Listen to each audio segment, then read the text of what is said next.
Welcome to EntreProgrammers Podcast, the podcast for developreneurs, with your hosts, Josh Earl, Derick Bailey, and John Sonmez, the podcast where you get to be a fly on the wall listening to real conversations of three developers trying to tackle the challenges they face as entrepreneurs. The EntreProgrammers Podcast is brought to you by SignalLeaf.com. It's not just the best audio host for your podcast, it's also the only podcast host that we'll talk about during the EntreProgrammers Podcast, because SignalLeaf is one of the services that I'm building and often used as fodder for information that we talk about during the EntreProgrammers Podcast. So check it out at SignalLeaf.com. It's podcast hosting without the headaches. We're live. Live! I keep having this desire to do some crazy radio broadcaster live from New York, blah, blah, blah, but I can never think of good words to make it work. Yeah. I think the moment has passed. Yeah. I think so. Maybe next time. Maybe next time. Yeah. It's always good to practice your radio broadcaster voice. So Right. That's my problem when I try to be funny. You know, it's like I know I want to be funny, I just can't think of words. So Yeah. yeah. Well, you don't need words. You could be like Charlie Chaplin, or you just use some slapstick. Physical slapstick comedy. that works well on podcasts, especially. Yes, it does. That's right. If all else fails, smack yourself. Do something like injure yourself. My kids love that. Yeah. Yeah, at least you'll be big with the like 6 to 14-year-old audience. So, I read a review of what was that movie? The Rob Schneider Deuce Bigelow movies. I read a review of it once where the guy basically said that he watched it with his 3-year-old son, and his son was like laughing his head off the whole time. Oh, wow. Clearly, that movie was targeted at 3-year-olds. Nice. Yeah. With the kind of comedy that it had in there. My kids, so for some reason, so they love the Curious George cartoon series. Yes. They've seen every episode probably 20 or 30 times. It's ridiculous, like how many times they'll sit through those. But every once in a while, I'll be working down here, and I'll just start to hear hysterical giggling from both of them. And every time I know what's going on, there's a character on there called Jumpy Squirrel, and he does crazy things like he hits Curious George with nuts and all that kind of stuff. And oh my gosh, every time Jumpy Squirrel is on an episode, like they just go into giggling fits. It's great. Yeah. Violence is so funny. Home Alone, right? That was like, when I was a kid, that was like the funniest movie. I watched that movie like so many times. Yep. And it's just all just violence. But it's the right kind of violence, I guess, where it's it's where people should be really hurt, but they're not really hurt, which like is kind of Three weird. Stooges. Like there's a pizza restaurant here in town that plays all these really, really, really old shows, including Three Stooges and Betty Boop and cartoons from the 30s and 40s and whatnot. And we were there eating once, and they had this episode of Three Stooges on, and one of them got hit in the head with a wrench, and you see this exaggerated expression where he spins his head around and looks at the camera and has his eyes all cross-eyed, and it's the most ridiculous thing that I've ever seen as an adult. But when I was a kid, I used to love that stuff. I thought it was the funniest stuff in the world. Yeah. Crazy. Anyways. So how's your weeks going? Mine's been not fun. I'd like to propose a new anti-sponsor, and that would be Apple Computer. Yeah. If we could get Apple to send us all new computers. Well, so yeah, like it's kind of. I think that we need to have a new category of sponsor whose equipment we all use, but yet we still hate or complain about. Oh my gosh, Apple is killing me. So I invested with Trackabout. So we have I've been mainly working on the iOS app, and I invested like days of time to set up a Jenkins job to automate the App Store process, because oh wow, nice. We had an issue one time where I didn't. So we had an error in the build process, and I accidentally released a staging version of the app to the App Store. It wasn't a huge deal because it just had like the staging URL. Like that was really the only thing pointed at our staging environment. And as far as I know, nobody had any problems with it, but we didn't want that to happen again. And up until that point, I've been doing it all manually. So after that error, it was probably a week maybe, figuring out all the steps necessary. And there's this undocumented tool that Apple has that allows you to, it's like their verification tool, and you can submit the app for verification, and then you can upload it with this app, it's a command line tool. Mm-hmm. And so it took me like a week to figure out all the magic incantations, and it was pretty cool because what we were doing was we do a build, and then we do like our release build, and it would have the staging config in it, because that way the QA could test the app, and it would be pointed at staging. Then I would take the same binaries and overwrite the properties so that it would point to the production environment, re-sign the app, and upload it. And that was a lot of work to figure out how to get all that working. So now Apple comes out with iOS 8, and they have totally revamped iTunes Connect. And so they broke the tool that I was using. Oh no! And so now I have this sort of half-baked. I have this build script that I can't use manually because it was tied to the idea of like overwriting this properties file. So I have to figure out so my production build in Xcode doesn't actually generate a production config file. It generates a staging config file. So I have to like manually overwrite that and then go. Now I don't even know like the process to release the apps has completely changed apparently. Wow. So yeah, so I'm puzzling through that. I'm not super happy with Apple. You see, I had an Amazon one today. That's my anti-sponsor. I got my Kindle Voyage, right, which I'm pretty excited about. Okay. Love it. It's great. I mean, but I pre-ordered it the day it was available for pre-order. Right. And then I was like, okay, so I'm gonna get it, right? And then like last week or so, I knew it was getting close. I looked and it said estimated delivery date like November 19th, I think. And I was like, what the hell? I pre-ordered this, right? Yeah. So then I went to Best Buy, or like I went to Best Buy on the release date, and I walk in and I was like, can I have a Kindle Voyage? They're like, sure, we have a bunch of them. Here you go. So I was like, how do you how do you have your fans, your customers online who have pre-ordered a thing like a couple months in advance? I think this was a couple months in advance. Yeah. And then you ship units to stores before you fulfill your pre-orders. Like that's just. I mean, it's kind of a slap in the face, right? A little bit. You know, but that should have been delivered by drone. You know, right? At 12:01 a.m. on the release date. Exactly. Yeah. So I don't know. It's an awesome product, though. I mean, it's definitely cool. So I like it a lot. I'm reading Presentation Zen as you suggested, Derick. So awesome. I'm enjoying it. Good book. Yes, I've had similar experiences with video games. Like there'll be a video game that I pre-order, and it'll show up at my house like a week after everybody else has been playing it. So I've for the most part, I've stopped pre-ordering video games because I've had the same experience you just did. Yeah. With a number of release day games, like the game Destiny that I'm playing on my PS4 right now. I walked into don't tempt me. GameStop. Yeah, I walked into GameStop the day that it was released and said, hey, you got any Destiny? Like, yeah, here you go. Like, awesome. I have a whole bunch of trade-ins, so give me that game for free. And the copy that they gave me had all of the pre-order codes in it. Oh, nice. Yeah. So it's like, why am I pre-ordering things when I can just walk into a store and pick it up on the day it's released? And still get all the pre-order codes. And that's happened 3 times in a row now where I buy a game at a store and I get the pre-order codes with it.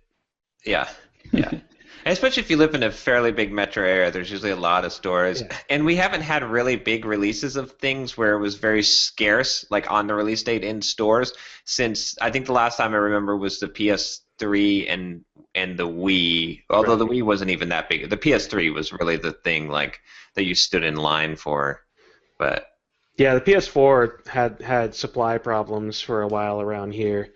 Like it went from 1 week nobody had any in stock, and everybody said, "Oh, we don't know when we're getting any." And then the next week, everybody had like 15 of them, and they couldn't get rid of them. When the PS3 first came out, me and my wife stood in line in Best Buy like at night. Like we took the day off of work, right? And we basically got two of them, one each. And then we sold them on eBay for like Nice. I think $2,500 or no, it was $2,000 each. Wow. So it cost us like $400 or $500. So we made like $3,000 profit that day taking the day off from work.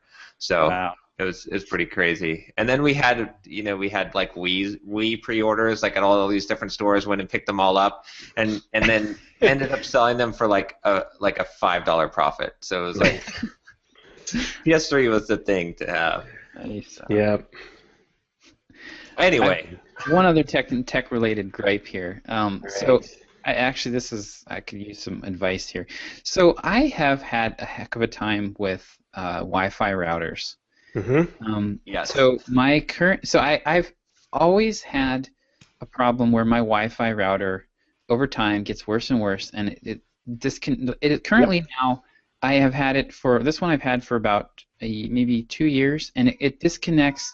I have to reboot the thing twice a day on average. Mm-hmm. Yep. And I don't know. So I've looked at the troubleshooting guides. I mean, it was bad enough when I got it. Like I'd still have to reboot it every couple days. But now it's like it's literally at least once a day, sometimes 2 or 3 times. And the troubleshooting guides are like, change the channel. I think I looked at the signal around here one time, and it's not super congested. What router do you have? I have a Buffalo Air Station something. Well, how much did you pay for it? Like $200. Oh, okay. It was a good one. Like I did not get a cheap one because my previous one, which I think was from the might have been the DSL the company I was getting DSL from. It was it was doing the same thing. So I was like, screw this. I'm not gonna get a cheap router. So I got I researched it and I got one that was supposed to be really good. Right. 5 stars on Amazon, 4.5 stars. Do you have DDWRT on, or is it compatible with? Yes. Oh, okay, so you do have. Yeah, and I looked at the latest. I looked today for an upgrade, and the one that was showing on the website for this particular model was from 2010, and the firmware I have is from 2011. So I think I've got the latest firmware for this. I don't know. I tried. So I increased the lease time for the IP addresses, and I also switched to channels just for the heck of it. I don't think either would really help. My advice: get a new router. Routers are commodity hardware. Stop futzing with it. Go spend $50 and it'll work for a year, and then go spend $50 and it'll work for a year. Seriously, I know a lot of people that do that with laptops. Yeah. I think that's dumb with laptops, but I've gone through probably 4 routers. Are you looking at an actual stack of routers? Yes. I have a drawer full of dead hardware. Drawers full of them over here. There's I can see 3 of them sitting here right now without getting up to look any harder. So I've gone, and I have one sitting out there as well. So I've gone through a lot of routers in the last 5 or 6 years, and I'm kind of at the point where it's like, okay, I'm gonna buy Netgear or Cisco, whatever they're called these days, because they're relatively good. They're not the greatest. They're not like Buffalo, but they're pretty dang good. And I'm just gonna leave it with the factory standard firmware on it, and then when it dies in a year, it's not worth my time trying to figure out why it died. It's a better use of my time to just go buy a new one. Right. Now, the one exception to that is I'm now using my Apple Time Capsule, which has an Airport Extreme built into it, which is their top high-end router, and I've been using it for like 3 or 4 months now, and I haven't had to reboot it once. Yeah. Whereas with all of my previous routers, I've had to reboot them, at least once a month, just to clear up whatever is going on inside of them, so I can get my full speed internet again. Yeah. But just this morning, I was like, man, my router, my internet seems to be kind of slow. I wonder if I need to reboot this router finally. But before I did that, I went out to speedtest.net and found out that it was just the website that I was trying to hit, because my speed test said 111 download and almost 12 upload. So I was like, all right, my router's fine. Okay. So, well, the reason I got the Buffalo was because we have, I have the router on the west end of the house, and on the eastern end of the house where our bedroom is, it's like just at the edge of the range. And literally, like, I had to take my Kindle into the living room if I was gonna like download a new book. Yeah. Because it wouldn't connect. And like I can sit there in bed with my iPhone and it'll drop the Wi-Fi and come back, and like I'm always dropping between LTE and I have the exact same problem with this one. It's sitting right next to me, and my bedroom is, I don't know, 25, 30 feet away, 50 feet, whatever. I don't know how far it is. But it's at the other side of the house, and I can walk with laptop in hand and stand in the doorway to my bedroom and yeah, and then across the threshold, and it just tanks. Yeah. Are you using 5G? No, none of my hardware supports 5G. Okay, don't use 5G if you want range. The 2.4 gigahertz channel works much better. I need to move my router to a different place in my house, make it more centralized. I got an expensive router too. I got a $200 Asus router, the 60. I can't remember what it's called, but it works much better than the cheaper ones. And again, I needed it for range. I think I have mine set right now to reboot every night. So that's the cheap, simple solution. Is just set it. Firmware supports it. So I was doing that for a while, but I was finding that a lot of my devices weren't reconnecting. Well, specifically my Windows laptop was having trouble reconnecting. I might give that another try though. It was really annoying. I'd have to every morning when I'd come downstairs, I'd have to use the diagnose network, which basically resets the network connection on the laptop. So I haven't tried that since I had the Mac. Yeah. But I'll have to give that a try. Yeah, I haven't had, other than going into my bedroom, which is where my recording studio is as well, and losing signal, I haven't had any problems with my time capsule. I will say, however, if you don't need a time capsule, an Apple-specific time machine backup product, then don't buy it just for the router. Yeah. You can get the Airport Extreme for $100, I think. Okay, I might have to look at that. It's either the Extreme or the Express, either way. More Apple hardware, I hate you, Apple. Yeah, exactly. Right. As odd as this may sound, the best router I had ever used years and years ago was actually Microsoft hardware. Huh.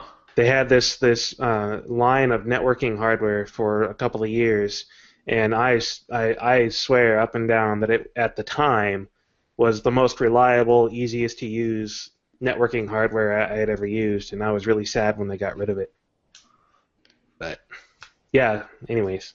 Yeah, wireless technology kind of just sucks. It always has. It always will. It's error prone. You'll sometimes get fast speeds. Turn on the microwave and watch it tank. Yeah, it's just that's just the thing with it. Unless you're really close to the wireless access point. But, put yourself in one of those Pharaoh whatever cages. Yeah. Yeah, I mean, I pretty much am nuking myself with Wi-Fi signal all day because I sit right by the router. Yeah. So I don't have any trouble in my office, but. Right. I've got this thing growing out the side of my head, though. So in business news, I got just this morning for my soft skills book, the MEP went out for section 3, which is on learning, which has my 10 steps to learn, and then it has a link to the course, right? Because I go over the 10 steps, but I don't go into detail. So I was like, oh crap, what am I gonna do? People are gonna click on that, right? And then they're gonna want to buy the course. So I was like, how can I do this really quick? So I was going to Gumroad, and I was like, okay, I can make a text file that says the code that you have to put in to sign up, because when I was giving it away, I was using a sign-up code. And then I realized, wait a minute, that membership plugin, it's got a payment gateway, doesn't it? And so it just like took a few seconds to set up PayPal payments and to make it so that you have to, pay through. So now I've got a full, access site. Nice. The videos hosted on S3 that you just paid membership, just like yours, Derick. Yeah, exactly. It's easy. So I can't say enough good things about WordPress these days. You guys have totally made it cool. But so you can buy 10 Steps to Learn now. It's $97. I think Nice. that's probably a pretty good price for it. But yeah, I should actually. Well, I'll have to figure out if I'm going to start giving it away. The workbook should probably go with it now that I'm charging for it. So yeah, that makes sense. Yeah, John and I were talking this week about me helping him out with putting together the marketing stuff for that. So Nice. yeah, at some point I will probably have time to get to that. yeah. Oh my gosh, so I just was all I've been doing is just writing like a fiend. Yeah. I wrote I think I had like 15 email. I wrote like 6,000 words this week of emails.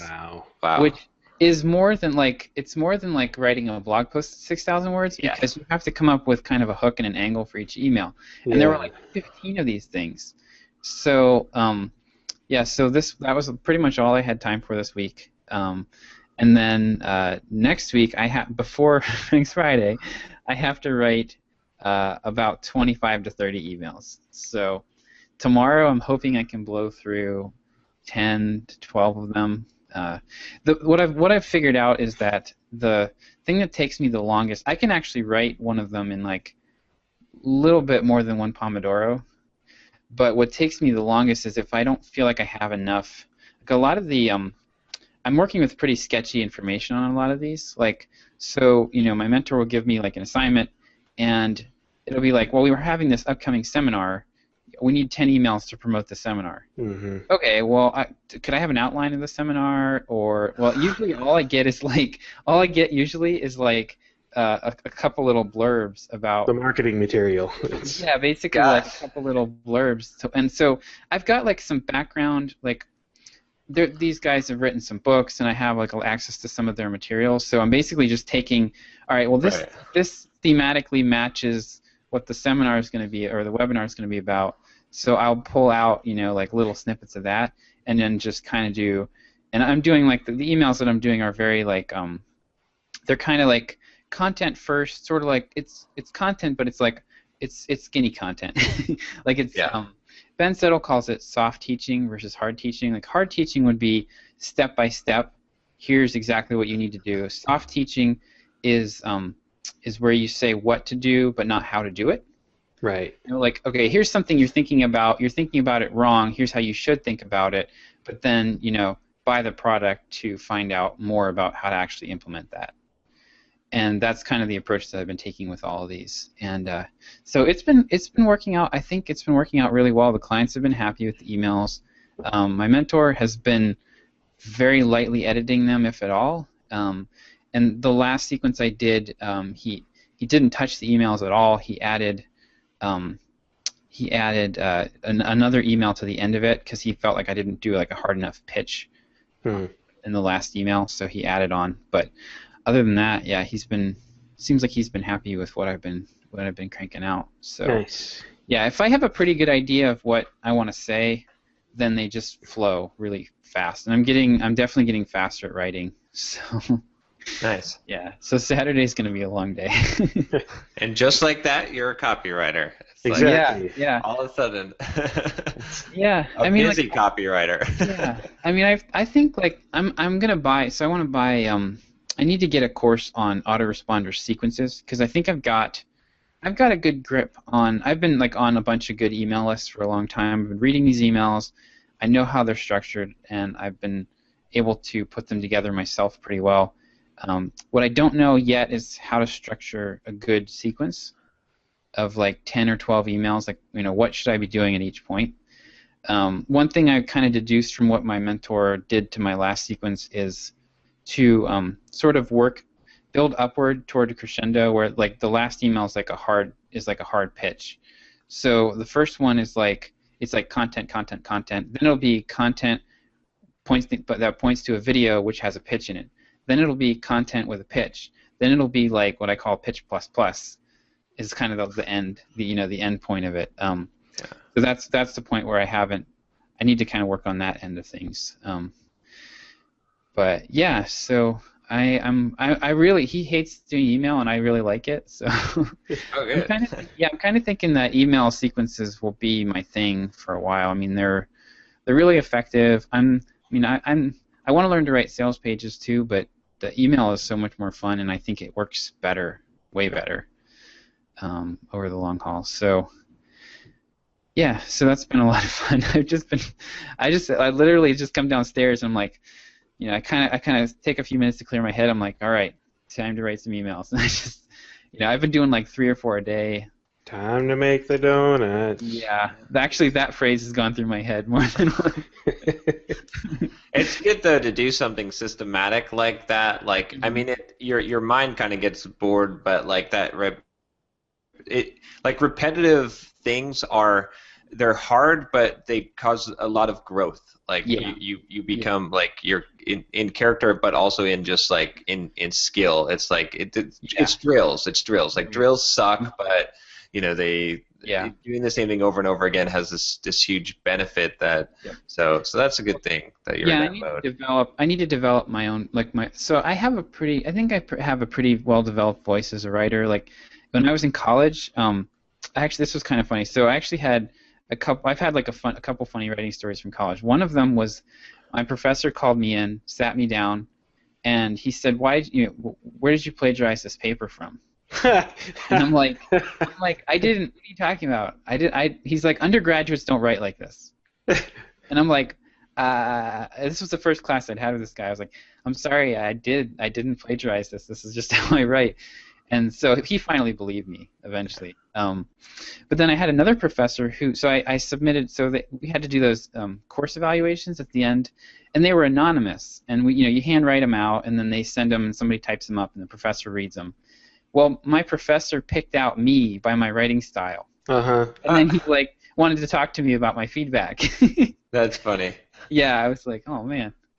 So I think I do have a voice somewhat, but with emails, I don't think I've quite gotten it yet. I think I sound like Ben Suttle, because I've been reading his stuff forever, and I like his approach, and I'll probably incorporate some aspects of it, but over time, I think as I do hundreds of these things myself, I'll kind of develop my own style. So something along those lines, Rob Connery tried to teach this to me a long time ago when I was first starting to do screencasts and podcasts, and he said something to the effect of, think about the person that you want to read email from, or in your case, or the person that you want to learn from with screencasts, or the person that you want to listen to on a podcast. Think about whoever that archetype is, even if it's not a real person, the personality, the quirks, the voice, think about that person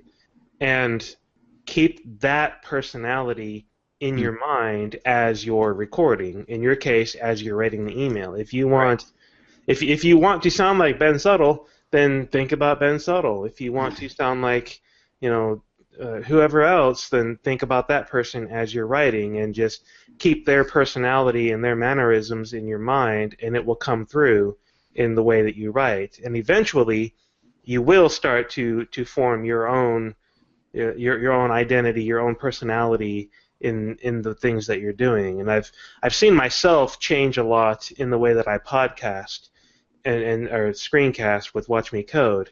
And I've tried a few things here and there based on different personalities that I like in screencasts, and I keep coming back to more of kind of a dry, straightforward form of myself, and I keep thinking, man, I should really be a little more like Rob, or a little more like Jeffrey Way, or a little more like John, even with all a little more fluffy. Yeah, a little more fluffy. He's a little fluffy, Think of Marshmallow Man, I'll think about this giant lumbering thing, and I'll just be the monster. And people are probably wondering why the fluffy. Derick sent me this email that's like a screenshot of Rob Connery's Pluralsight course, I guess. He's a Pluralsight course on Marionette, and I'm reviewing it because I'm the marionette guy. And in the middle of the course, he's using John Sonmez and John Galloway and Scott Hanselman and all these people as examples in his data, and he changes John Sonmez. He changes your username from Sonmez to Fluffy because John is a fluffy kind of guy. What the crap? I guess I'm honored to be grouped with Scott Hanselman and John Galloway. So yeah, it was a good group of people to be in. I'll take Fluffy. Fluffy's okay. So think about personalities and think about the kind of content that you want to be producing and develop that persona in your mind before you sit down to write, and it will come through clearly. Yeah, I like with Ben's stuff. I like some aspects of it. He's got a lot of attitude that he puts into it, which it's not me, but I like that he has kind of a staccato style where he uses a lot of short, punchy sentences and it's kind of informal and then real punchy, and I like those aspects of it. So that stuff's been bleeding over into mine. But it's funny to look at stuff that I wrote like 2 weeks ago versus now. Like I've been doing so much of it that there's a significant evolution that I've made just in that time. Yeah. So, It's interesting. I was just thinking about this yesterday because I use different voices. Like for my Pluralsight courses, I have more of a broadcaster or announcer voice, and I kind of project a little bit. You got to use that the whole time we do these podcasts. but I try to to put on a little bit of a different thing because that's kind of what people expect. But then, like with YouTube videos, it depends. The higher the quality of the video is, the more I try to formally present it. But then I was just thinking, like yesterday I was watching through, and like one of my favorite YouTube people is Elliot Hulse, and he's very much, I mean, he's putting on somewhat of an act, right? I mean, the world is a stage. We all put on, right? But the voice that he's using is a very genuine, very informal, very like, and I noticed that the more like informal, genuine type of voices where it's just like, hey, I'm just telling you, what it is, that to me, those types of people seem to be more. I'm more interested in listening to. Yes, which is probably why people like this podcast, because this is, I think all of us are using the most informal voice that we have, like the most real. Yeah. Like if you listen to how I sound when I do screencasts, I'm full on professor mode, which is. Yeah. Which it's something that some of my coworkers used to make fun of me about, because when we would get into our group discussions for whatever book or code we were studying, one of my coworkers one day said, "Ooh, I want to go sit by the professor," and he sat down right next to me. And it's like, oh, am I really that way? Yeah, I am actually. When I get into screencast mode, I get this very, very forward, very projecting, this is the way it is, like I'm lecturing or giving a presentation. I do the same thing in presentations too. I get into what my dad calls Southern Baptist preacher. Nice. I don't quite get the running around stage, soaking up the sweat with a towel or anything like that, but I get to be close to that. And I can't help it to a certain extent. I really do want to be more informal, more laid back, because I watch, Rob Connery's podcasts or the live ones that Justin Searles has done recently, and I think, man, I would really like to be that laid back, that calm, and that able to just go with it. Because when I'm sitting down recording these things and I get into that professor mode, everything has to be perfect. Everything has to be said a certain way, and I have to. I watch my syllables.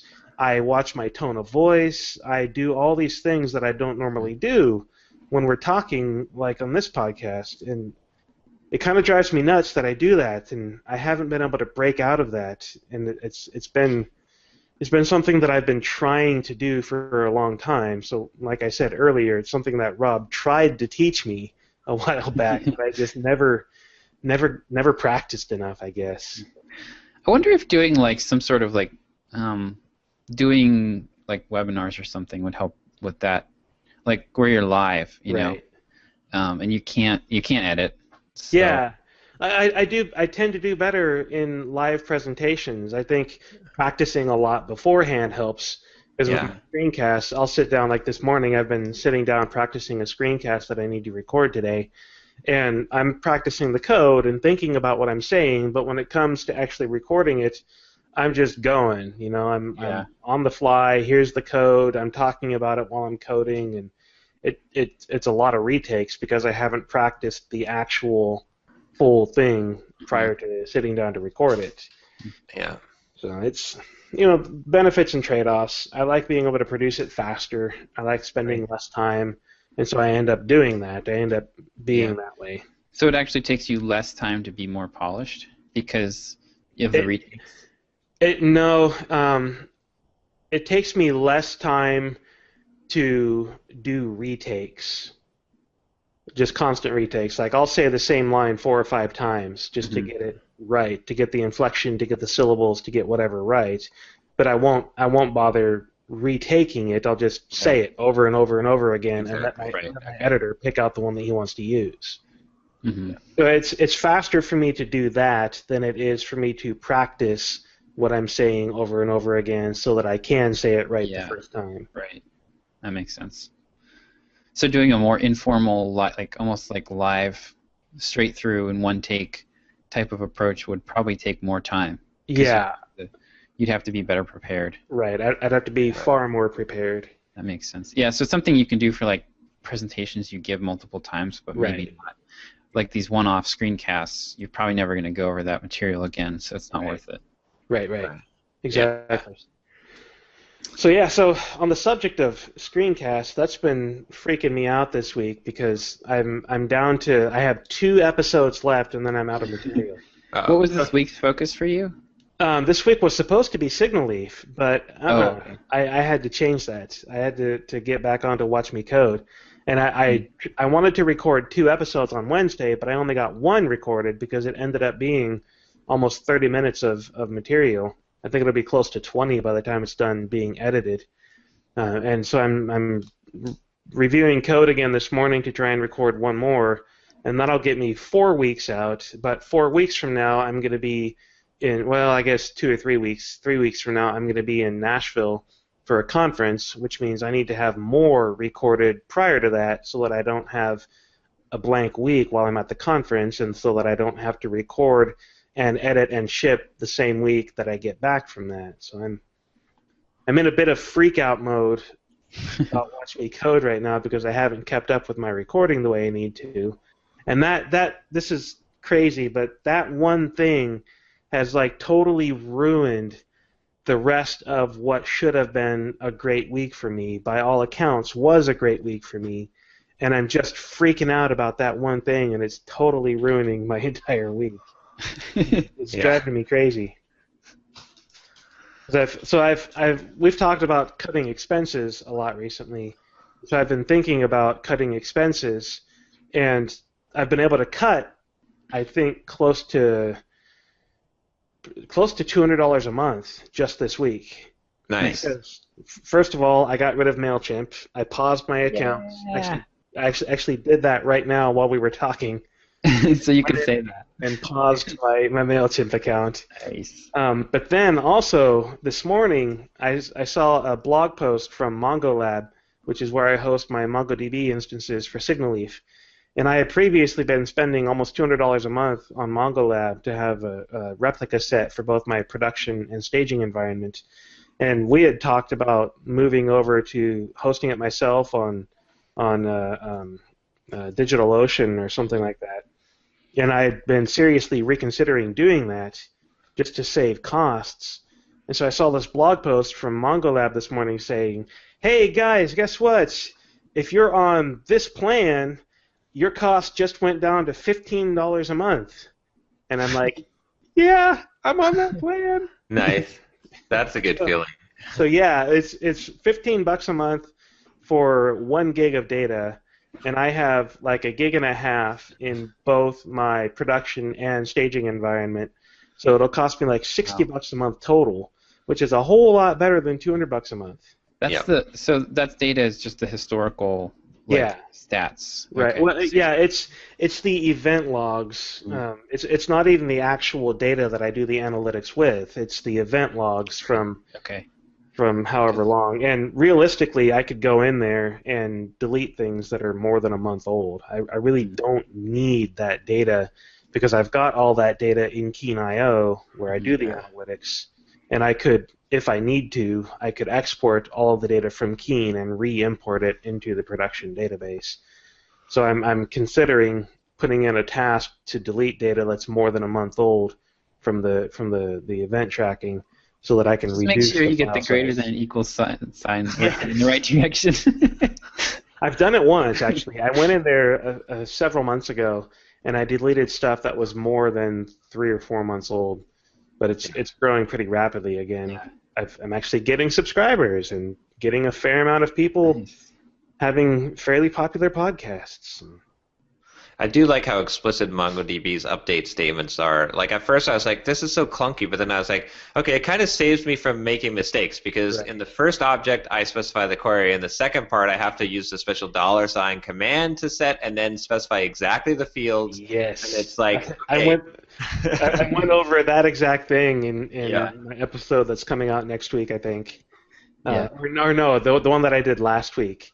It's like, okay, you can use this update command, and look, you can just set this field and run the update command, and oh, by the way, you just deleted your entire document except for this one field. That's the only field you have left. Now, let's go do it the right way and use the update command where you specify exactly like you just said. Yeah. Yeah, my classic mistake in SQL is forgetting the where clause. Yeah. Yeah. To do. Yeah, I always try to do in a transaction. I always turn my SQL Server management suite, which I haven't used in years now, but into transaction mode so that it always starts in a transaction when I open a new window. Yeah, I'm used to Oracle and MongoDB at this point, and Oracle is a transaction by default. You have to explicitly tell it not to do a transaction if you don't want one. Yeah. And Mongo, transaction, good luck. But it's been a good week overall. Getting rid of Mailchimp, price reduction on Mongo Lab is amazing. I've been emailing a guy in Ireland who is going to be putting up a podcast somewhere. He wasn't sure where he was going to do it, but he had some pretty good questions about Signal Leaf and about how I've got it set up and support and stuff like that. And I got him connected to that pickuppodcast.com or pickuppodcasting.com, which is Charles Max Wood. It's his webinar that he's doing in less than 3 hours from now. So by the time anybody hears this, it'll already be done. But if they hit pickuppodcasting.com, I think he's going to do this on a regular basis. As an introductory webinar. And so I'm going to be talking to him maybe today, probably Monday, since he's pretty busy with that webinar today, about partnering with him. I'm not exactly sure what that's going to look like, if it's just going to be me sponsoring or if I'm going to be involved. I have no idea. So I'm probably overstepping my bounds by even talking about this right now, but whatever. That reminded me, we got to get Charles to come on the show. Yes, we do. Yes, Next Friday we could do it. It was good. That would be great, yeah. He's got an interesting little empire he's setting up there. He does. He's got a lot of really cool stuff he's building. Yeah. Mm-hmm. So lots of good things. On the consulting side of things, I've got this scheduling system that I've talked about before. And I had it previously set up so that every individual task in every job required its own chunk of code to run. And so I had 6 different tasks set up in my demo workflow for testing. And so I had 6 individual Node.js processes, one for each task. And after talking with my coworker about this and realizing how the actual tasks are going to be set up, we decided to change it so that we now have a task type, and there's one agent that will run a given task type, and it can run as many tasks as we need on that one agent. And so I had planned out all this work to do to get that working, and I was looking at a couple of weeks worth of having the system broken while I put this in place. And in one day of being on site doing work for that project, I got the core of it finished so that everything is running from the type now, and I only have one agent running all of the tasks for my whole demo workflow now, which is a really nice thing because my list of windows in Terminal for running this app has gone from 13 down to 5. Nice. Were you able to work more quickly on it because you were on site, or you just had a really good day and got it all done? Both. I try to be on site with them Tuesdays and Thursdays, not because I need to be, but because it helps me focus. It's like, oh, hey, I'm in the building. This is what I need to be doing. Right. So I don't do phone calls. I don't do instant messaging sessions more than a few minutes. I'll do Twitter a couple times a day, but not much. I try to have my day on site with them be purely focused on that work, and I'm trying to get more hours on that project at home. And every time I sit down to work on that project at home, I'm like, oh crap, I got to do something else because it's on my schedule and it needs to be done. And it's really hard for me to get work done for that client when I'm not sitting there in their office because I have some of the other pressing deadlines. But so it was a good week overall, and I'm also happy to say I'm finally losing some weight for real with this crazy one meal a day diet that we're doing. I dropped below 240 this morning. I hit 239.6. Nice. I haven't been below 240 in like Very 6 good. months. Awesome. That's really great. So good week overall for me, and then Watch Me Code has me freaked out and is totally ruining my entire week because I'm really worried about getting enough recorded. One thing that's been weird for me lately is that for a long time, nothing that I've worked on has had a deadline. I mean, other than like work, Right. Like, Yeah.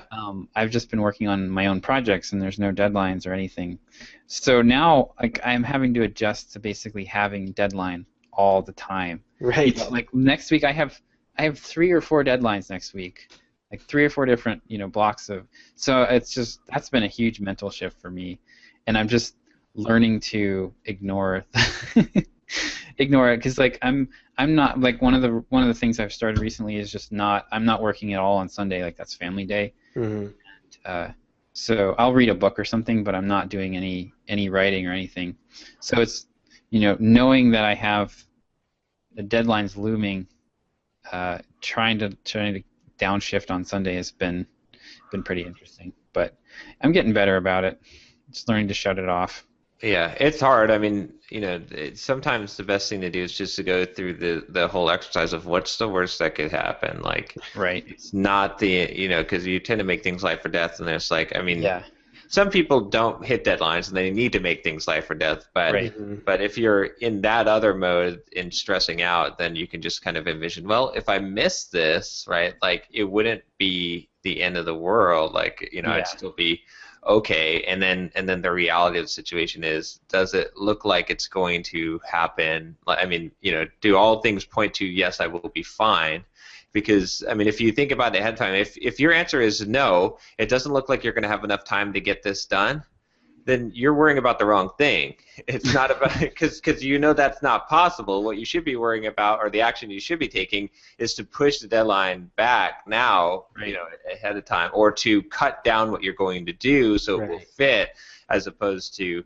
So I have to do that myself a lot of times, to just remind myself. It's like, yeah, okay, think about it this way, and that's where that whole, like, it's been helping me a lot with the focusing on the present moment and not worrying about the future. Just this whole idea of like, okay, every day is new. I don't care what happens in the future. I don't care what happened in the past. Like, it's just, I'm not going to try and live for the next day, or. But that's been helping me to kind of center, to say, okay, it doesn't, things I can't control, I'm never going to stress about, because I can't control them. I'm just going to accept them. Right. So. Yeah. I'm still working on a lot of that myself, trying to remember, okay, let's look back at this week and look at all the things that I just mentioned that, this was a great week. I was very productive. I got a lot done. I cut costs, thanks to MongoLab, and it was overall a good week. So I need to remember to be able to stop and listen for the things that are going well and not just the things that are stressing me out. And yeah. Is there a way that you could, in a non-destructive way, lower your standards? And for cases like this, where you either you accept a slightly rougher production quality, or maybe you come up with like an off week.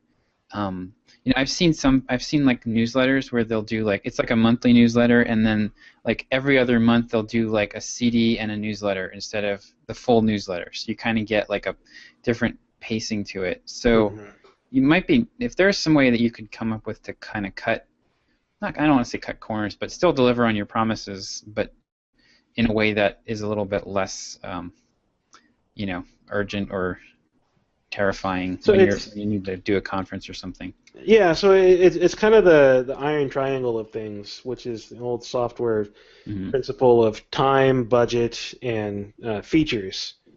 You can't have all three of them be fixed. At least one of them needs to be variable, and more realistically, two of them need to be variable. You can't have a fixed time, a fixed budget, and fixed feature set. It's not going to work out. So being able to say, okay, I need to get it done by this time, that's clearly the most important thing. All right, what are the features I can get done by then? Right. Being able to say, what I need to get it within this budget, all right, how can I do it the cheapest, get the features that I need, and probably stretch it out over time and get, cheaper things here and there where I can. It's always a question of what trade-offs can you make, what is the one priority that you have for this, and where can you make sacrifices. Here's one thing that you might be able to do. I was just thinking about this.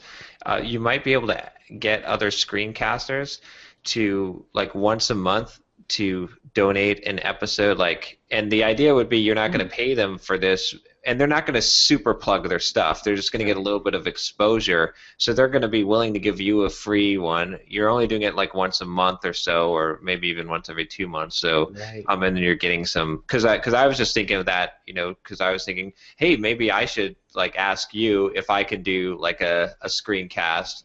And then, and not like a hard sell thing, but just something, right. Okay, now I'm exposing to your audience. Like, people would be probably willing to give you a free screencast. And I say that because I know I would be willing to do it, so I'm sure there's other screencasters that would be willing to. Now, you couldn't totally, you'd have to be careful. You won't be able to be as picky with the quality, but again, it won't be representing you specifically because it's not your your screencast, but that might be a way to get people to do work for you for free, and it be a mutually beneficial situation. Right. That's an interesting idea. I've largely avoided having other authors because I don't want to deal with royalties. I've seen the math and the stupidity of trying to track royalties for authors from TechPub and a little bit of Pluralsight, and it is horrendously difficult to do that because of a lot of reasons. Yeah, you wouldn't have to offer royalties, I don't think, if you. I could even pay somebody a flat fee to say, hey, I'll give you $500 flat fee, and you'll get to talk about your own stuff and a little bit about who you are, in the bio on the page as well as in the video, and right. That could be pretty interesting. That could work out pretty well. I did similar things for Rob when he was at TechPub a couple of times, where he would basically just pay me for my time, and I would just record something with him and be done with it. Yeah, but if you're interested, I'll be your first customer. Just let me know. Let's for a topic.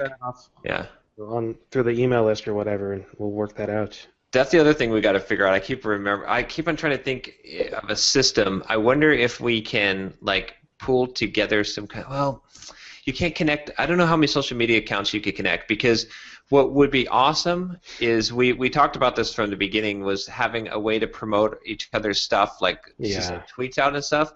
But it's like, do we need a spreadsheet, and then it becomes like what would be awesome is to use like Buffer, and to have like a team Buffer account, and it connects to like the certain individual accounts of ours that we want, and then like when someone wants to buffer something, they just drop it in there and it goes to their account, but it also will go to each of our accounts to send out. I mean, obviously we have to be real careful with that, and sure.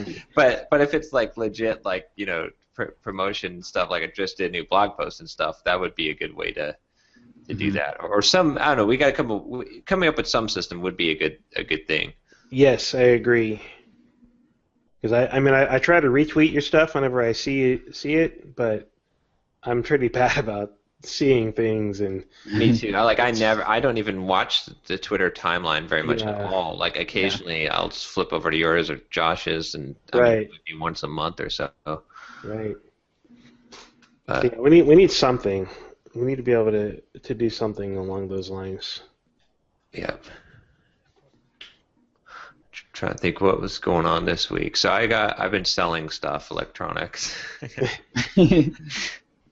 I'm trying to downsize to get. I think I am going to get the Apple 5K Mac set up. Nice. I just want to read some reviews to see if someone. I mean, I don't imagine that that using Boot Camp will be a problem, because I'm still primarily Windows, but and then I want to see how portable. Like, can you take that on an airplane? I think it's the size that you could, and how would you do it?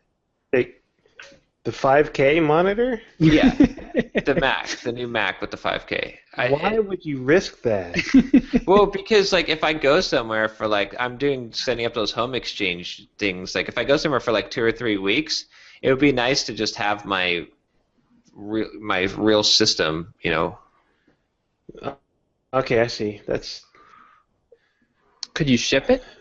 Yeah, I don't know. I mean, first thing I would do is keep the box that it comes in. Yeah. And transport it in that box always. I do not want to sit next to John on the airplane when he has this buy a seat for your monitor. And pull it out, plug it into the plug that they have, and then like, all right. Can I run my generating a later adapter for my 5K in the middle of an airplane? Gosh. I am getting rid of like I have an SSD coming at 256 gig, the Samsung Pro 850, which is like the fastest SSD right now. I got the 256 gig for like $170, and that's plenty of space, I've realized, for me for my main, as long as I have a backup system. Right. So I'm getting rid of the 128 gigabyte SSDs I have, and just going to sell those and then switch to this one. And that's kind of in my transition towards I don't know when I'm going to get the app. I'm not ready to pull the trigger yet, but I want to get to the point where I can sell like $2,000 worth of stuff, so it only ends up costing me like $1,300 for the. Right. So. Yeah. Right. Yeah, the Synology is a nice step in that direction. It is. I've liked mine a lot. I just the backup situation's been a pain. You guys keep saying Synology, and I have no idea what that is. Synology. So Hanselman actually has. He's a big fan of. It's a Synology network attached storage drive or device. It's basically just like a Linux box, like a tiny little toaster-sized Linux box with hard drive caddies in it. Mm-hmm. And I just have a 500 gig hard drive in mine, and that's enough for me right now. Like I'm gonna get a multi-terabyte one at some point, but I take a lot of photos because I do real estate photography, and we have videos from our phones and stuff. We just upload them there, and I'm still only up to like 300 gigs or so. So it's been super reliable. The backup situation is a pain because Hanselman has a hack. Well, it's not a hack, but the Crash Plan does not have an official supported package to install on the Synology. Yeah. And so there's you have to install Java and do all this manual setup, and then you can install this client that runs on the Synology, but it stops working, and you don't know. You just get an email from Crash Plan a week later saying, "Hey, your backup's not working." Yeah. And I just got that again. It was a pain to get it when it stopped working last time. usually like firmware updates. When they update the firmware, it'll just stop working. Right. And, which is not good for backup. No. Well, you've got. I didn't understand this because I read through Hanselman's thing, and you have to install Dropbox on your local machine anyway. Right? I mean, not Dropbox, CrashPlan, right? Yeah. So just back up the network drive. On my machine. Yeah. Yeah. Mount the network drive as a drive letter on your box. Yeah. Yeah. I have SSDs though. I don't have enough room on my laptops. No, don't put it on there. Leave it as a network drive on the Synology, but map it and then just point CrashPlan at it through the network, so you don't even have it installed on I want it to run headless. That's the whole point. But it doesn't because you need the client anyway, right? You only need the client to you only need to get it started. Get it started, and then never mind. Okay. Yeah, then it's just headless until something breaks, and then you can log in. The client points at the Synology over the network,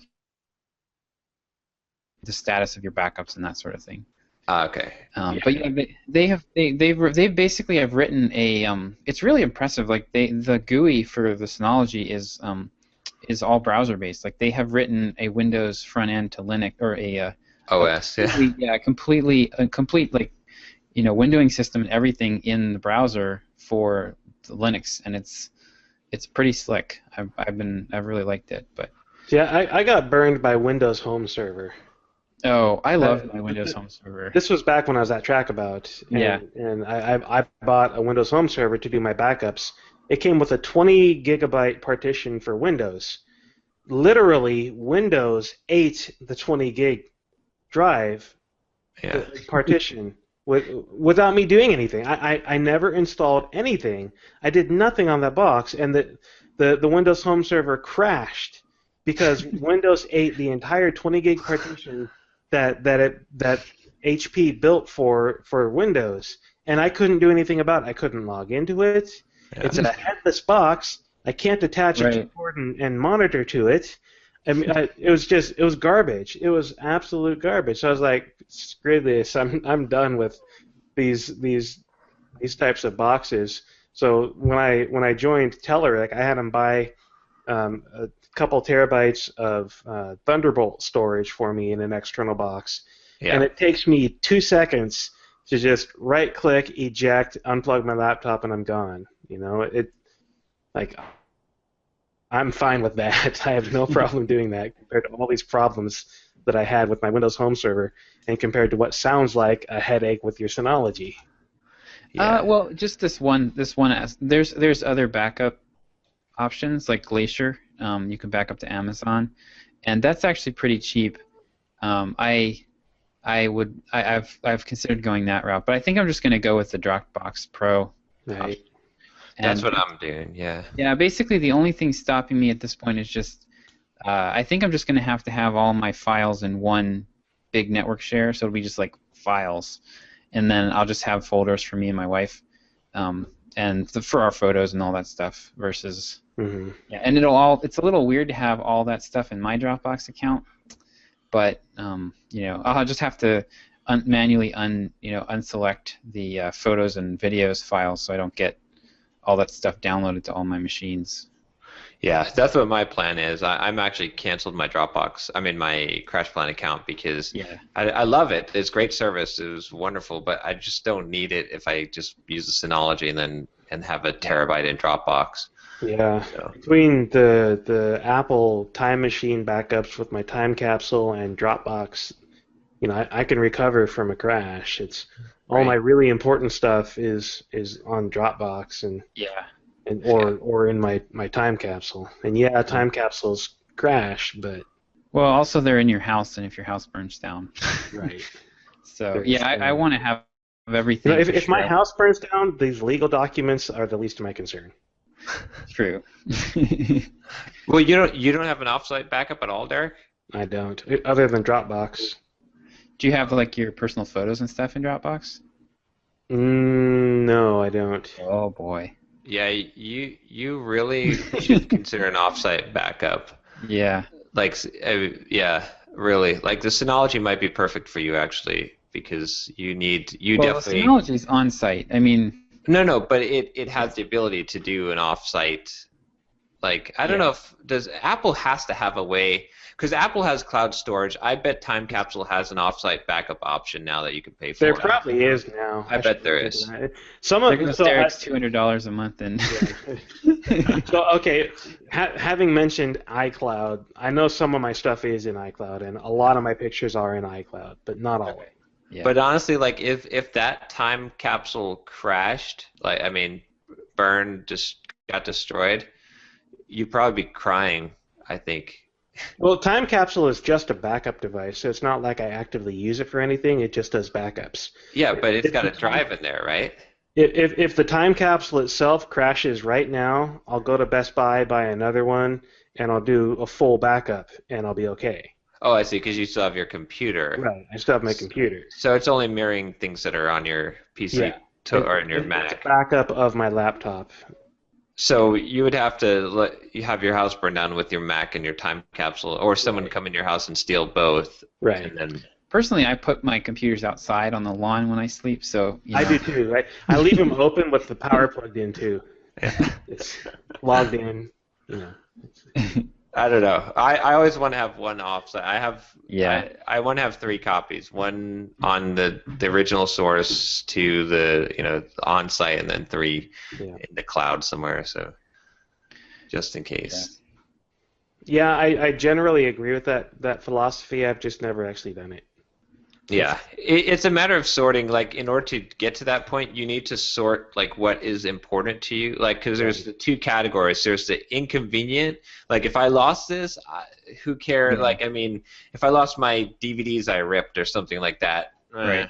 Who cares? Like, that sucks, but oh well. Right. Or my image of my machine, it's all right. Yeah. I can reinstall Windows or whatever. But if I lost my wife's photos of, then I would have to go find a new wife.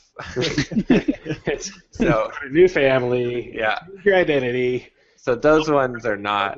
Those have to be triple backed up. So. But then when you look at it that way, the amount of stuff that you actually have to triple back up, that's like the life or death, it's really not usually much. Photos. I mean, like 100 gig, 200 gig at the most for most people. Oh, man. I've got like 300 or 400 gigs of photos and videos on my laptop. Yeah. Yeah. My wife is just going through now because we went to Dropbox, and I was like, go through all the photo folders and start deleting stuff that, like, because if you have too much of it, you're never actually going to look at any of it anyway. Yeah. So just like delete the stuff that, keep the good stuff, and otherwise, if you have like 10 years of photos and it's like 100,000 photos, there's no point to have. It's like it's an unviewable number, so it becomes meaningless. But true. So I'm trying to think what else I had. I've got I think I'm through the editing process, the copy editing process of soft skills. Nice. So I think it's officially going over to the next step in production. So it should be getting ready for print. Like, graphics are being put in. Nice. And then that new MEP section went out today. So it's getting pretty close to that. Nice. Have you decided what your next? I guess the Dropbox and the electronic stuff is kind of part of your cleanup project, I imagine. Yeah, I think I was just making a list here through my workflowy. Like, I wanted to get some videos. I recorded some high-definition videos, like 5 of them yesterday. I'm still working on. Those were the highest quality video that I've produced so far, I think. Video was amazingly high quality. Yeah. And that's just a camera, just a Canon, right? Just a T3i Rebel with a 50mm lens. It's just the blurred background was really nice. I really liked that touch. So, and I think that was mainly because you were so close to the camera. Yeah, that 50mm lens. It has a very short focal point. So right. Yep. But I've been going through the list of things. I think some of the big ones. At least I have a workable email signature now. I was with all the YouTube videos and the blog posts, it was starting to be embarrassing. So I still have to work on that. You need like an RSS feed converter to just dynamically update your signature every time you publish a blog post. It does. Oh, really? I have a plugin, or I've switched from that, but I had a plugin that showed my last 3 latest YouTube videos and then my last blog post.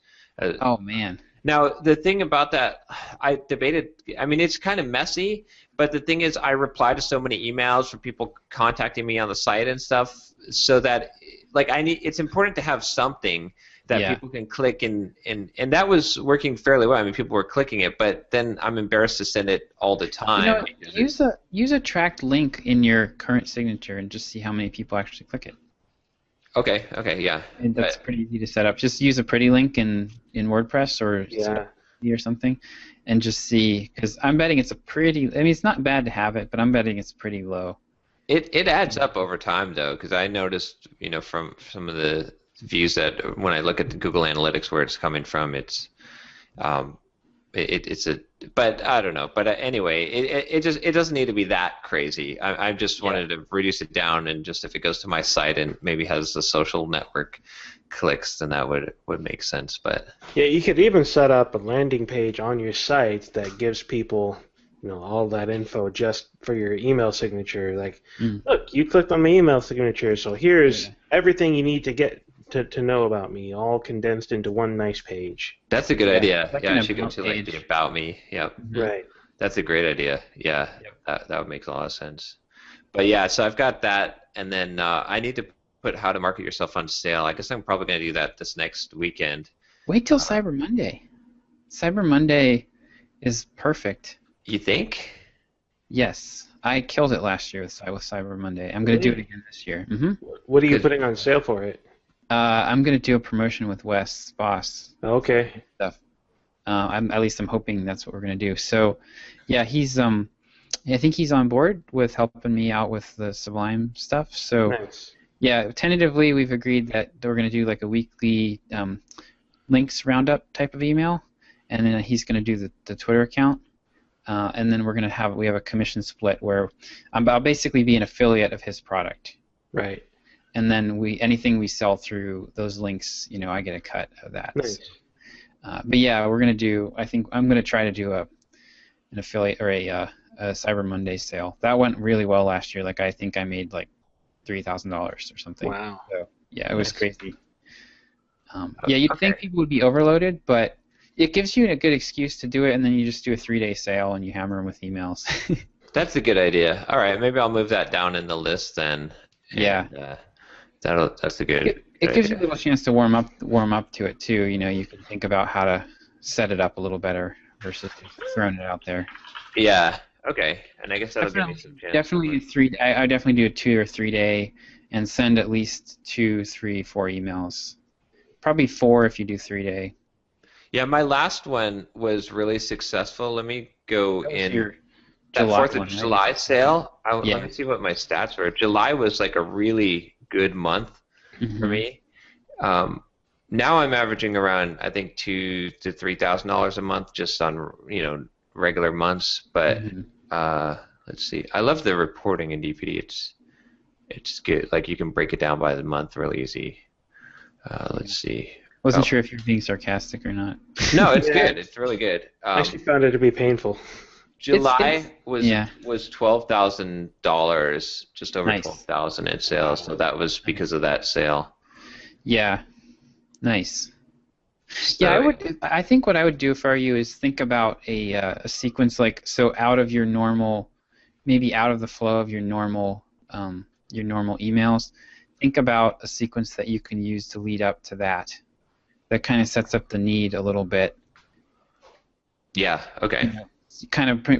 You actually got a lot of emails about that in blog posts and stuff. So take that stuff and break it up, and here kind of each email do like here's a problem, and don't necessarily give a huge long solution to it, but just show people where they're struggling and why, and then lead right into it.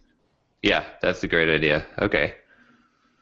But yeah, I think those are. I mean, I've got some cleanup stuff still for Dropbox, and like LastPass really needs to be cleaned up. But and then the big thing I really want to do is move Simple Programmer to just a WordPress theme. Yeah.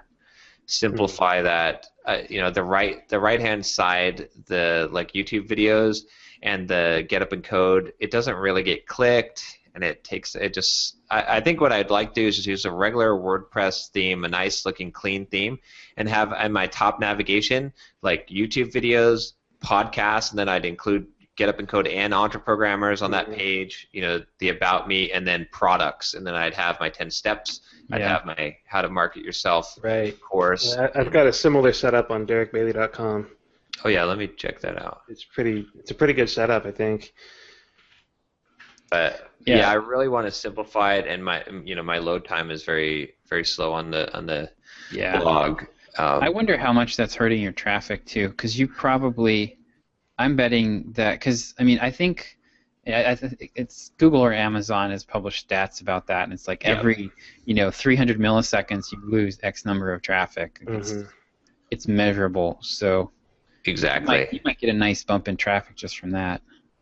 Yeah, I think so. And my plan is I'd like to get a posting scheduling where on my main page where I would post kind of how I was doing before, one high quality YouTube video every week, the Get Up and Code and the EntreProgrammers. So I'd have essentially 4 blog posts every week. One of them is my main blog post, and then those 3 things that release. And then if you go to the individual tabs, you could see so that it's always out in the forefront. There's not all the stuff on the sides, but and then I can really start. That's the first step to optimizing my email collection, because once that's cleaner and there's less distraction, and I can start working on, and then that will all lead into my funnel. So I'll still be in really cleanup mode. I want to make sure before I start any new big projects that I tie up all the loose ends, make sure that I'm maximizing my profit from the things that I am working on, and that it's a nice clean slate so that I can start a new project without having because there's all these little nagging things that need to be done. Right. So. It's the nagging things that are killing me right now. I've got far too many things that I need to be doing, and I need to drop things again. I need to pare down all my responsibilities. I need to start saying no to things again. Yeah. Like the review for Rob Connery's screencast, it totally makes sense for me to review this for him. I helped him out with some of it to begin with, so I know what's going on with it, but it makes sense for me to review it since he's doing a course on Marionette. But I kind of wish I hadn't said yes, because it's 5 or 6 hours of my time that I have to try and find time to do, and I've not been prioritizing it because it's not a huge priority for me, and it's starting to kill me. It's a lot of these little things like this that just drive me nuts and make me want to quit big things, which is the wrong thing to do. Right.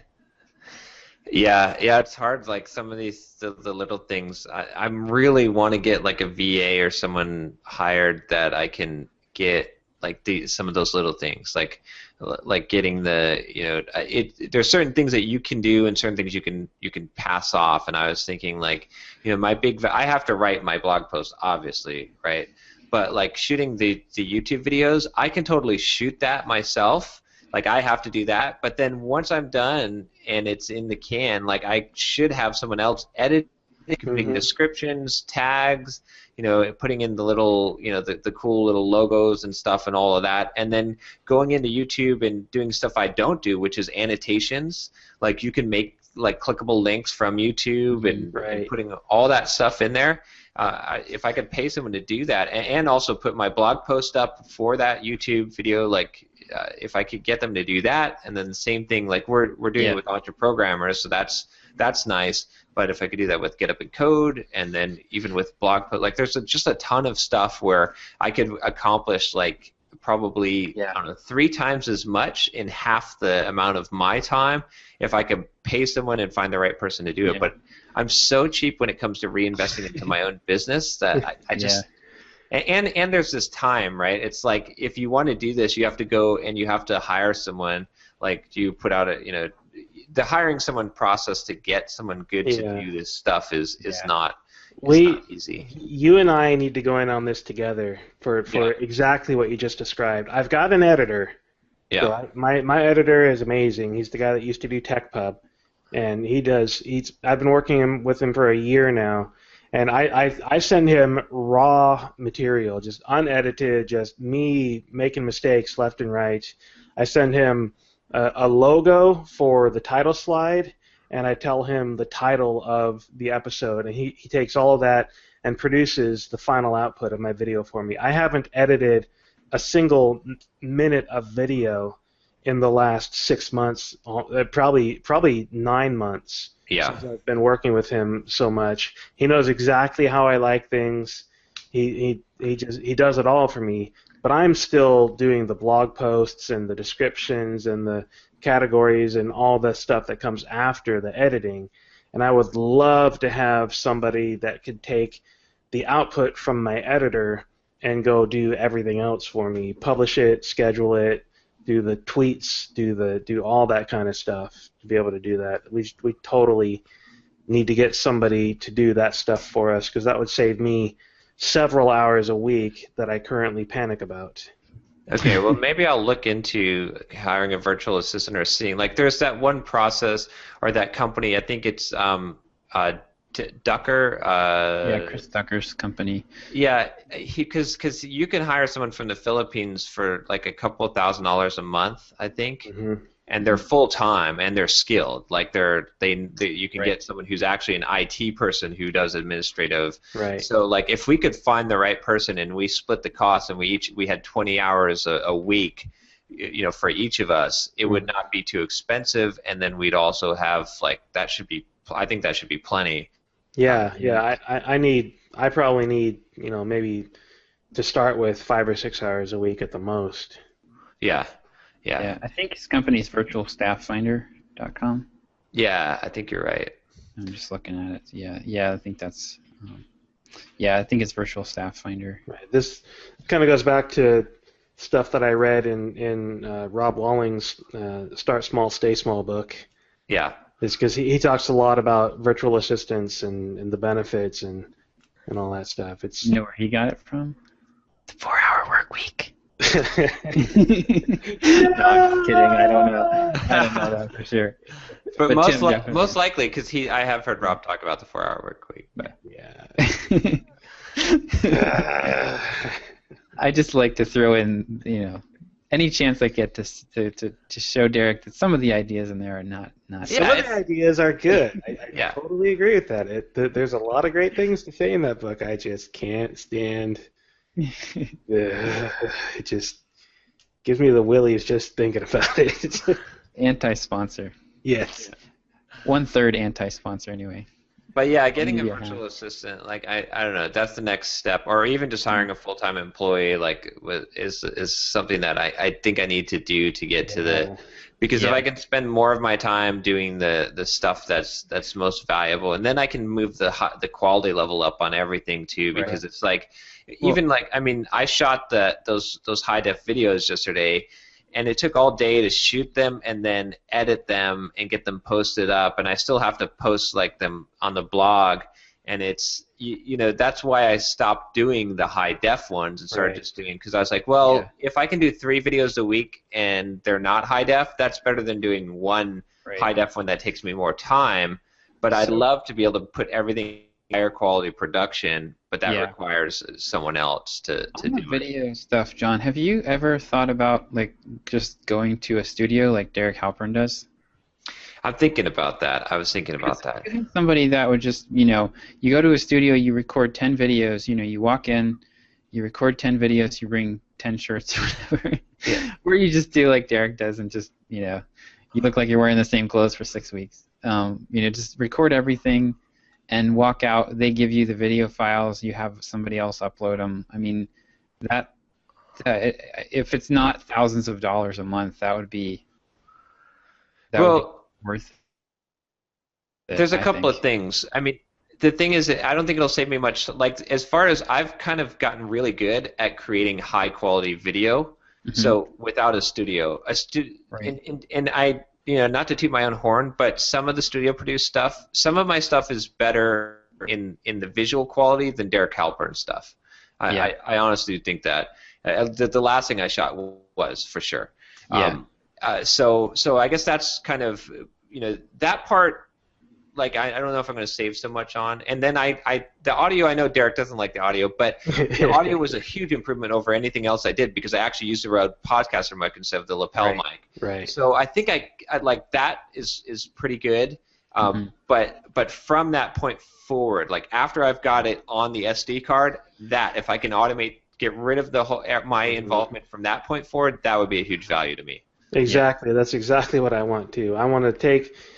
Look, I just recorded this, half hour of ScreenFlow. Here you go, and never have to think about it again. I don't want to think about tweeting it. I don't want to think about publishing the blog post. I don't want to think about it again. I want to know that it's done, and I can move on and do other things. Yeah, it's hard too with some of the things like YouTube videos. Don't I make $30 a month off of YouTube videos, maybe $35 a month. Yeah. Of advertising on those. I mean, but there's an immeasurable kind of branding type of thing to that. Eventually, I mean, if I keep doing, there's YouTubers that make a lot of money just off of the YouTube ads. Like it doesn't take I've got maybe 2,000 subscribers on my YouTube channel, and I'm making $35 a month, but it's not unheard of to have 200,000 subscribers. And it's not even a huge number, and that's 100 times of what I'm at. So if you can imagine 100 times, that's an income. So it's something I want to keep on doing, but it's not. I don't know. So that's why overall I just need to bite the bullet, invest in hiring someone to do this stuff, and hopefully it'll pay back. Places might be able to so a lot of them, I think Virtual Staff Finder, you're hiring an individual.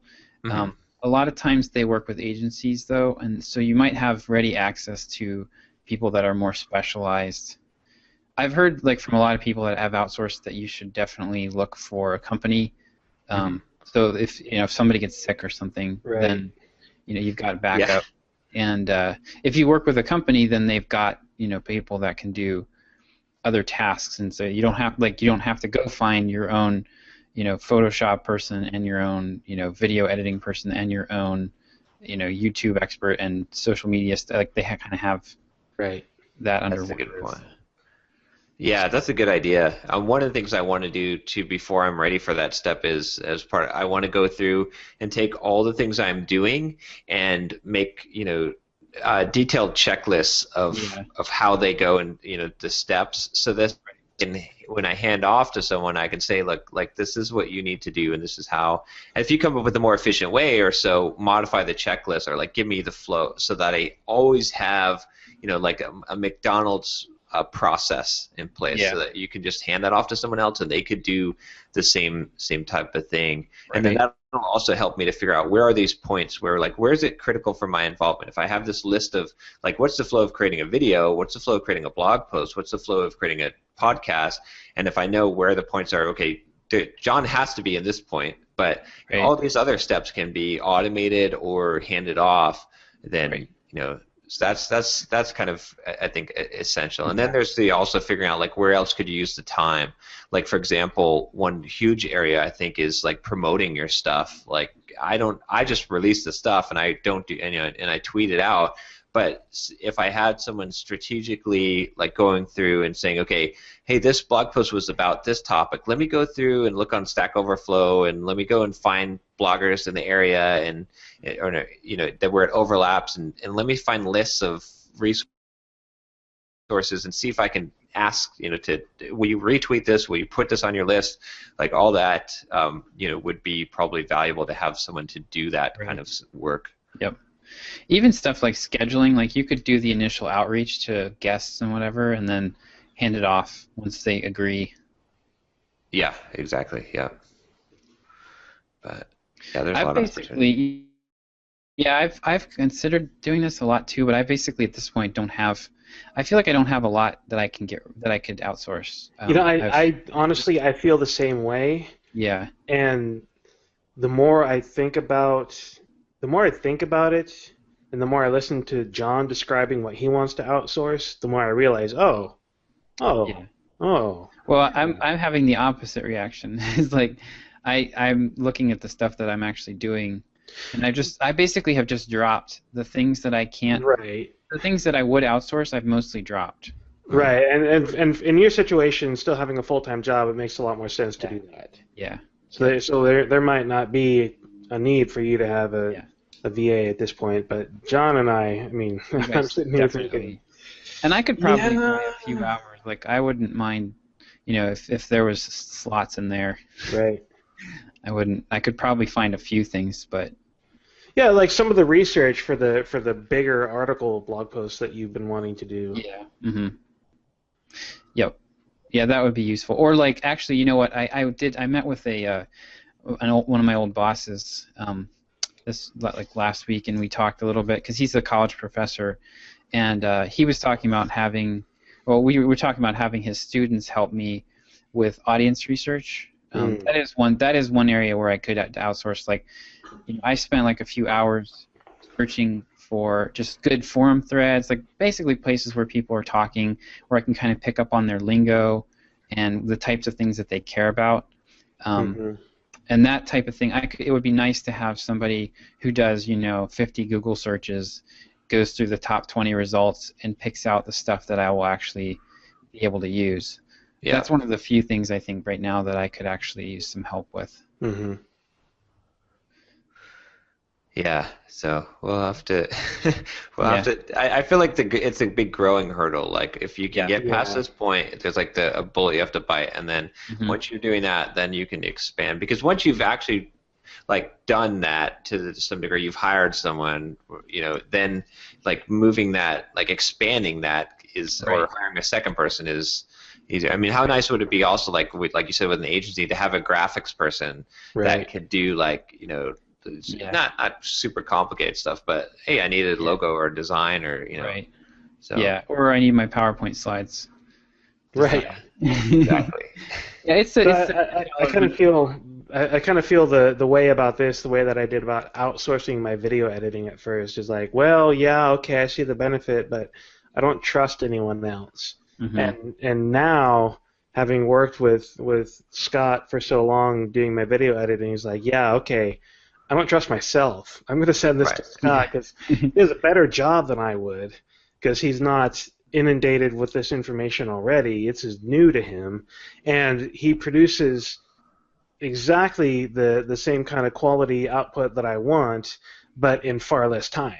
Yeah. He's better at editing than I am, and we've gone back and forth, round and round so many times on the things that I do and don't like that he knows exactly what I want to see. I mean, there's been like one time in recent months where I had to make like a 10-second edit. Yeah. Because there was something that I understand why he did it, and I was like, I'll take it out. And that's it. So I'm kind of in that same boat of, well, I really want to, I see the benefits, but I gotta take the plunge, you gotta bite the bullet, gotta insert your metaphor of choice and actually do it. And I'm certain that I'll see the benefit. All right, I'm putting that on my list for get virtual assistant. So I'll try and tackle that once I get the other stuff. That will be something that I will do before I start a next major project. Is have that, and I'll work with you to see if we can pull something together. Yeah, I'm thinking I might want to reach out to Mandy Moore again, because she's got a growing team of people. And I know they're not going to be nearly as cheap as somebody in whatever other country, but I implicitly trust Mandy and her team already, and I feel like it would be a more comfortable step for me to take to talk with her and see what they can do for me. Yeah. I mean, if the costs weren't too much, I would do it. Yeah, I mean, the type of stuff you guys need to outsource is like $100 an hour work, Right. Because you guys are capable of delivering a lot more than that, so. Yeah, so that becomes. Mandy's $50 an hour is like 60 or something. It would hurt to write that check, but. I write the same check for my editor already. He charges $50 an hour. Yeah, I don't know. I got to think about that. Some things are not. I mean, some things are mechanical and can be step-by-step process. So if it's mechanical, automate it with software. Well, the other thing to do is hire a VA, and if there's mechanical stuff, have them hire a cheaper VA. Right. See, that would make sense because like things like well, take a blog post for example. Like if I write a blog post and I need someone to put it on the WordPress site, format it, have it proofread, put in images and Amazon links. It's not automatable mechanical, but it's really you could hire Joe off the street. I am totally going to hire somebody to take all of my old MailChimp emails and put them into my archive on my site. Yeah. I've purposely not been doing it lately because I dread doing it. It's so boring. If you think but it about needs to be done. The person is capable enough to be almost an executive assistant, right? Versus just like a virtual, gopher. Right. Then they can hire you help at like a lower rate if need be, if you trust them. Right. That's true.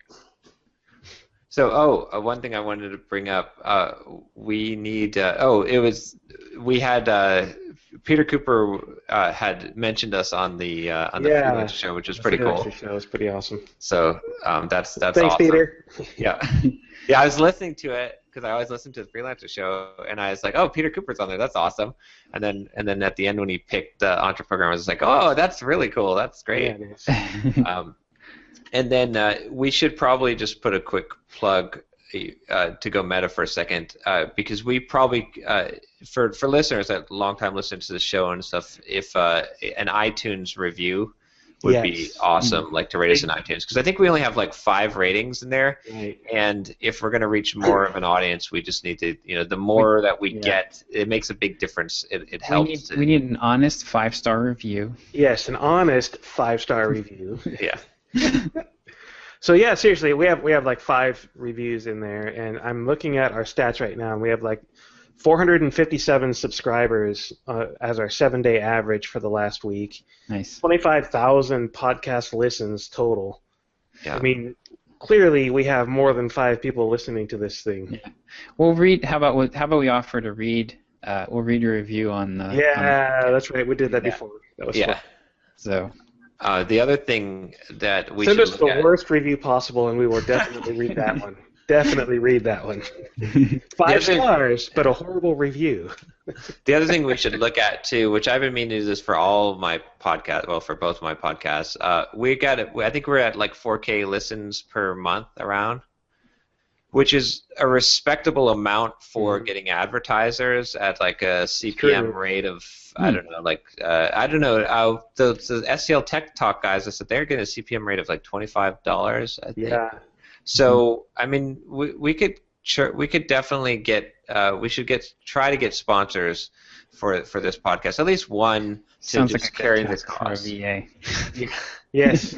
But here's the easy way to get a sponsor, which if anyone who's listening that wants a sponsor will probably get a better deal, right? Because they don't have to go out and find and spend the money and the work, and we don't know what we're priced at. So if you give us non-ridiculous offers, but a reasonable offer, we'll probably take it at this point because we don't have any right now, and none of us want to do the work to find one. So. Right. Yeah. So you who are listening, and I have some people in mind, please reach out and. Yeah, but I think that's about all that I've got for this week. Yeah. Wrap it up. Yeah. Next week I'll be in Sweden, or Friday I'll be here. So the next one I'll be in Sweden. Okay. So going the other way with the jet lag now. Right. Yeah. You're gonna make us wake up at 6 a.m. to do this. Yeah. Or actually, I'm up at 6 a.m. anyways because my kids.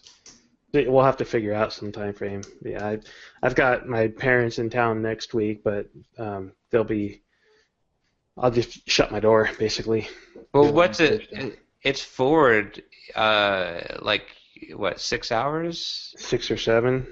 So it'll be in the evening for me. I think the time might be fine just as it is. Okay. So it'll only be one episode. So yeah, that's true. We definitely need seagulls. We need some local. They have lots of seagulls in Sweden, right? So. Yeah. How about angry Vikings? Right? Yeah. You go across the channel and go record the podcast at the Little Mermaid statue in Copenhagen. All right. And have you guys got anything else before we wrap it up? Nope. All right. Go forth and conquer. Out. All right. Take care. Wanna start a business, but you just know how to code. Listen to John, Josh, and Derick as we figure it out. We are the EntreProgrammers, and we'll teach you straight up.